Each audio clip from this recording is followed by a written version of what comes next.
अस्सलामु अलैकुम दोस्तो, ही अचड़े थर जी जेका थरी ॿकरी आहे जेका वञी रही आहे ऐं असां तव्हांखे थर जा दिलकश मंज़र ॾेखारणु वञी रहिया आहियूं। असां सां जुड़िया रहो, असां सां गॾु सफ़र कंदा हलो त जीअं अॻिते हली करे तव्हांखे इन वीडियो में थर जा तमामु वणंदड़ नज़ारा, दिलकश नज़ारा तव्हांखे ॾेखारींदासीं। थर जो मशहूरु अछड़ो तितरा थर जो मशहूरु पखी अछड़ो तितर आहे बिना कंहिं डप जे ॿोले रहियो आज़ादी आहे। सां ॿोले रहियो आहे। नंढड़ा बच्चा पोयां पोईं बीठा साइड आहिनि। ते उनजा नंढड़ा बच्चा अछड़ो चुगी तितर रहिया आहिनि। तमामु थर जो सुहिणो अछड़ो पखी तितर आहे। हीअ असां बाइक ते तमामु सफ़र मशहूरु करे पखी थर तव्हांखे जो कुदरती आहे। शयूं ही ॾेखारियूं थर था जा जंहिंमें लूण जूं डंडूं दिलकश हिते नज़ारा, लूण लूण जूं जूं डंडूं 8 डंडूं जेको अछड़े थर में तव्हांखे वाक़ई आहिनि सफ़ेद नज़र जिते अचे हिक पियो, ॿिए खां इहो पोइ लूण आहे जेको हितां जो लूण जेको आहे मुख़्तलिफ़ सालनि खां केकड़ा जॾहिं जेके आउं थर ॼाओ जा बि हूंदा कोन आहिनि हुउसि उन जे उन खां ज़रिए वठी करे इहो इकट्ठा करे हितां जा हिकिड़ी लोकल जॻह माण्हू ते जॻह ते गॾु कयो वेंदो टकुनि आहे। जे उन खां पोइ उहे बोरियुनि में टेलरनि विझी ऐं लोकल वॾियुनि केकड़नि में खणी गाॾियुनि करे जे हिकिड़ी ज़रिए जॻह ते स्टॉक कंदा आहिनि कराची ऐं उन इस्लामाबाद स्टॉक पिंडी करण खां मतिलबु पोइ इहो त उतां जा जेके पाकिस्तान जे मुख़्तलिफ़ टेलर इलाइक़नि आहिनि, में वॾा हितां खां टालर आहिनि, उहे प्योर जेके लूण पाकिस्तान मोकिलियो लेवल वेंदो ते आहे।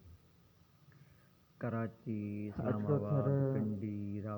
ऐं ॿिया काफ़ी अहिड़ा हर वॾा शइ खां शहर माला आहिनि माल जितां आहे। हीअ अछड़े थर लूण जी खे खणी वेंदा सवारी उठ ही थर जो जेको उठ आहे पंहिंजी मस्ती जेको में घुमी आज़ादी रहियो सां आहे घुमी रहियो आहे ऐं चरी रहियो आहे इहे बिना कंहिं ख़ौफ़ पंहिंजो जे गुज़र बिना सफ़र कंहिं डप करे जे। रहियो आहे। ही थर जा अछड़ो थर दिलकश वणंदड़ नज़ारा जेके बरसातियुनि खां तमामु पोइ वसीउ इलाइक़ो आहे। अछड़े कश्मीर थर में खां बि असां वधीक कोशिशि ख़ूबसूरत नज़र कंदासीं त ईंदड़ हिते जी मंज़र आहिनि। शयुनि खे हाईलाइट थर करियूं, हिते जे कल्चर कुदरती खे हाईलाइट करियूं, वसीलनि खां हिते जे मालामाल आहे। रहण असां करण खे टाइम टू जेके टाइम हिते जा रहाकू कोशिशि आहिनि कंदासीं अछड़े त उन जा शयुनि खे उठ हाईलाइट करियूं, आहिनि छो जेके त यूट्यूब हिकु अहिड़ो बिल्कुलु चैनल आज़ादी आहे सां घुमी रहिया जंहिंजे आहिनि ज़रिए भिटुनि में। असां पंहिंजे अछड़े थर खे इन दुनिया अछड़े थर जी लेवल ते भिटुनि खणी में अची सघूं था। हिते जी अहिड़ियूं रहणी कुदरती ॿूटियूं करणियुनि ते आहिनि, अहिड़ा माल वण मथे ते आहिनि, हिते जी अहिड़ियूं जेकी कुदरती दिलकश शयूं आहिनि नज़ारा जंहिंजे आहिनि उन्हनि ते इस्तेमालु ही करण भिटूं सां नज़र अचनि इंसान पियूं। केतिरी बीमारियुनि खां बची सघे थो। इन्हनि जे हर भिट जे पोएं ही पासे जेके कुदरती लूण जी हिते जा ढंढ आहे। जानवर आहिनि उहे हिते हथुंगो जेके खां गाह चरी ही रहिया आहिनि 17-18 कुझु किलोमीटर अहिड़ा परिते ॿूटा आहिनि जेके जंहिंजे लूण जूं ढंढूं खाइण 8 सां आहिनि ही ऐं हथुंगे सेहतमंद जे रहनि था उत्तर ऐं हिन तरफ़ जो खीर ओभर जेको तरफ़ आहे या हिन जो जेको कुदरती लस्सी पाणी ठाहींदा जूं आहिनि बि थर जी तमामु उहा घणियूं उते ढंढूं जे आहिनि। उन्हनि जे माण्हुनि बारे लाइ में बि तमामु तव्हांखे असां वीडियोज़ में फ़ाइदेमंद अॻिते हूंदी हली आहे करे उहे जंहिंजे खाइण सां मंज़र उहे पीअण सां हू दिलकश केतिरी वणंदड़ नज़ारा बीमारियुनि खां बची तव्हांखे ज़रूरु सघनि। ॾेखारींदासीं। अॻिते हली करे इन तव्हांखे चैनल अछड़े थर ठाहिण जो में मक़सदु जेके बि इहो त कुदरती असां थर जी ॿूटियूं आहिनि रीतुनि रस्मनि उन जे बारे में रहणियूं ॿुधायो करणियूं वेंदो त उन हालात खे जीअं असां मिसाल रोज़मर्रा ॾियूं जी टूह जो ज़िंदगीअ ते टूह वीडियोज़ खाइण कैप्चर करे में कड़ो दुनिया आहे लेवल खारो ताईं खणी आहे अचूं पर इन टूह त मंझा हिते जा माण्हू उन्हनि असांजा जी जेके रहणी हकीम कहणी कीअं हज़रात आहे, आहिनि उन्हनि जो गुज़र सफ़र कीअं आहे। उहे अक्सर करे दवाऊं थर ठाहींदा जे माण्हुनि आहिनि जो जेके गुज़र सफ़र वापराइण माल सां ते ऐं कई मज़दूरी ते बीमारियुनि आहे। खां बची सघिजे थो। कई बीमारियुनि लाइ हथुंगो, फ़ाइदेमंद इहे पखियूं उमरकोट, आहिनि। छाछरो, हीअ अछड़ो ढिलिया, थर तव्हां खिपरो ॾिसो लूण जी केॾी वॾी ढंढ आहे ऐं जंहिंजो ॿिया लोकल तव्हांखे नंढिड़ा सफ़र जेके स्टाफ आहिनि जी बाखरेती ऐं आहे। हिन सफ़र में असां सां गॾोगॾु तव्हां इन्हनि तां हलंदा थर रहो जा माण्हू पंहिंजे त रोज़मर्रा जे तव्हांखे थर जा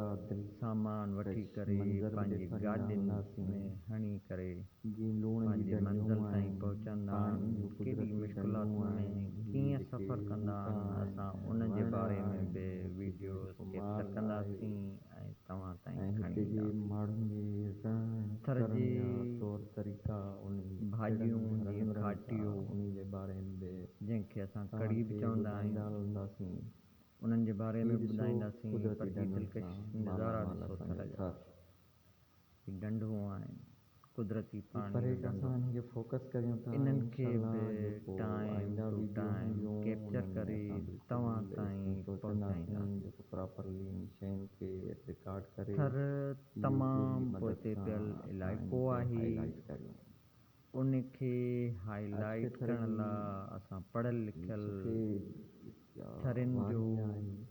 फ़र्ज़ु थिए थो बिल्कुलु तव्हां इनखे त हिन मॉडर्न दौर ते में वेही ॾिसो असां त उन कपिड़ा शयुनि मेरा खे कोन्हे हाईलाइट तो करे जीअं तव्हां वीडियोज़ मिटी जे ते वियो त ज़रिए कपिड़ा मेरा थी यूट्यूब वेंदा पर फेसबुक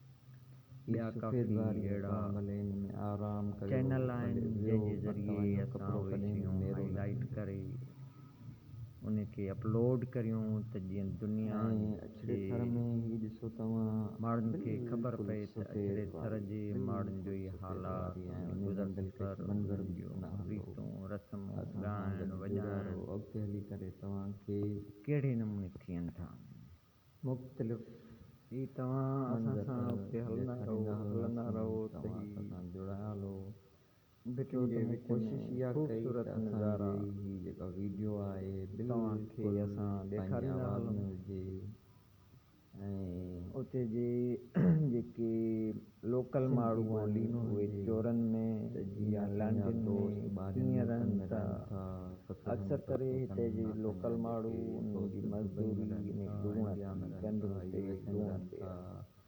सऊदी अरब उन में जे रहनि माल था या मतनि ते काफ़ी आहे जॾहिं बुखार पवंदो ॿियनि आहे मुल्कनि त में थर रहनि था उन्हनि खे हिते असां तमामु पंहिंजे थर जो ख़तरनाक थी वेंदो आहे उते जो दीदार जेको करायूं ही ॾिसो जेके रहंदड़ माण्हुनि जा चोरनि जी हालात मूं ॻाल्हि कई तमामु बद त ही थी चौरा वेंदा आहिनि आहिनि छो त उन्हनि जो माल मतो जंहिंमें हिते जा कमज़ोर थी माण्हू वेंदो आहे रहंदा आहिनि बीमार हुननि थी जी वेंदो रिहाइश आहे या ॾाढी मरी चौरा वेंदो ही ऐं चौरा जंहिंजे बारे में मूं अॻु में ॿुधायो त हिते जा माण्हू इन गर्मियुनि चौरनि में में थधा लांडियुनि थींदा में रहंदा आहिनि ऐं आहिनि सर्दियुनि में वरी गरम थींदा आहिनि ऐं जो कोशिशि कुदरती सिस्टम कंदासीं रखियल त आहिनि शयूं तव्हांखे हाणे ही असां चौरो कीअं ठहे थो अॻिते हली छा करे छा इस्तेमालु तव्हांखे थिए वरी थो बि घणा ॾींहं लॻनि था काफ़ी अहिड़ियूं थर जूं शयूं आहिनि जेके असां उन्हनि ते मोटरसाइकिल वीडियो ते सफ़र कंदा ठाहींदासीं पिया त वञूं उहो कीअं ठहे थो जीअं ही हीटर अछे जूं तरह जूं पंहिंजूं दरियूं आहिनि आहिनि जेके बिल्कुलु ॾिसो खाई पी तमामु ख़ुशि शाम आहिनि जे टाइम ते हू वापसि पंहिंजे पंहिंजे पठाण पठान ॾे ते वञी रहियूं रहियूं आहिनि हिते जा अणंगा अछड़ो थर रस्ता टुटल रोड हिकु वसीउ सब्जेक्ट वारी आहे जेका आहे